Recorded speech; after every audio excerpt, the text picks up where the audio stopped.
Il avait pris ses bottes à un ennemi qui n'en avait plus besoin. Pour remplacer, bien bourré de paille ou de papier journal, sa paire de vieux godillots.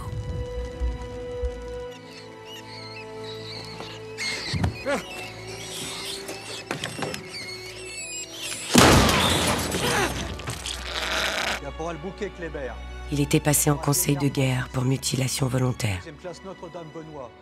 On avait trouvé des traces de poudre sur sa main blessée. On l'avait condamné à mort. Pour mutilation volontaire, vous êtes condamné à la peine de mort.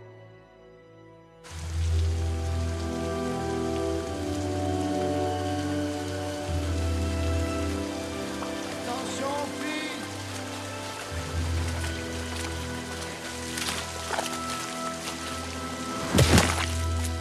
Le deuxième soldat était le 4077, d'un autre bureau de la Seine. Il était soudeur au chemin de fer de l'État, à Bagneux. Il s'appelait Francis Guignard. On l'appelait Sissou.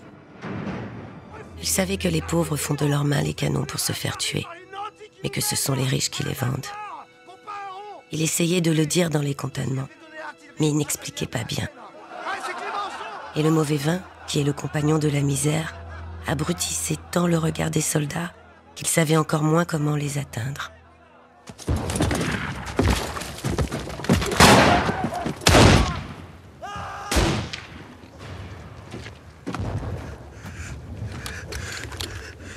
Das ist kein Problem. Ich wollte nichts machen. Das ist kein Problem.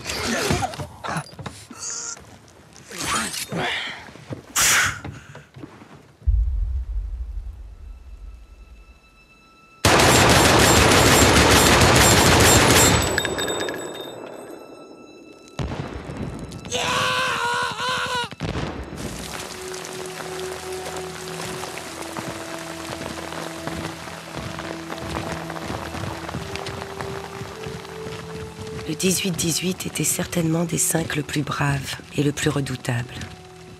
Une fois, il avait tué un officier de sa compagnie. Un officier qui frappait les morts.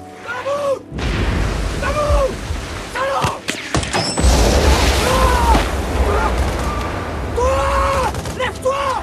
Lève-toi! À l'attaque! À l'attaque! Toi! En avant! Ah!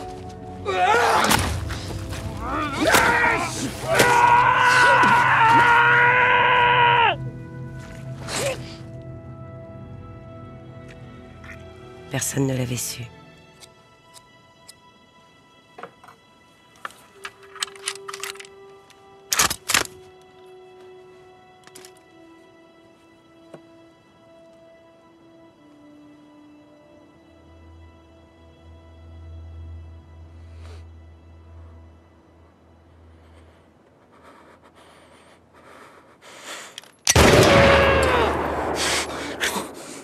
Benoît Notre-Dame était un paysan de la Dordogne. Un matin d'août, on était venu le prendre dans sa ferme et on l'avait mis dans un train.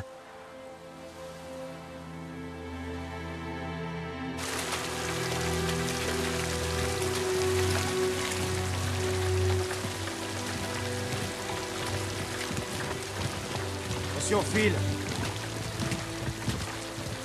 Le fil du téléphone, c'est le seul lien avec le monde des vivants. C'est par ce fil ténu que pourrait leur parvenir la grâce du président Poincaré. Même si le seul à y croire encore, c'est lui, le matricule 7328 d'un bureau de Corse, Ange Bassignano. De la vie de tous ceux qui avaient pu le connaître, jamais prénom n'avait été plus mal porté. Il était menteur, tricheur, frimeur, cafardeur, embrouilleur.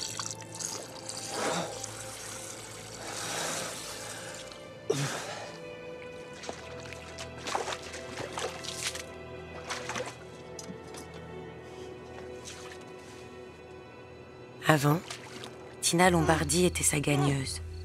Pour elle, il avait pris 5 ans de prison pour ce qu'il appelait une affaire de cœur ou d'honneur, selon qu'il parlait à une femme ou à un homme.